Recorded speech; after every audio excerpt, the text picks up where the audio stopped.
Hello, in this video I'm gonna show you how to change the screen brightness on your Mac.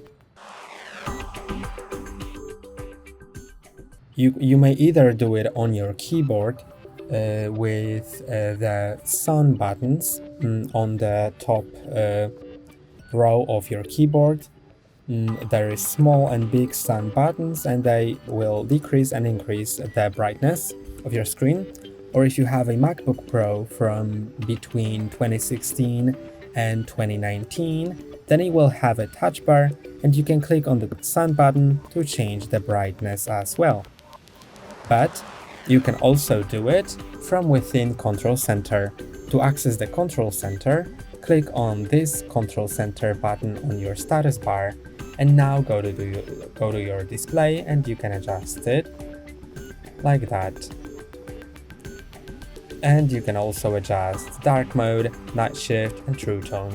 That's all for today. Don't forget to like and subscribe. See you next time.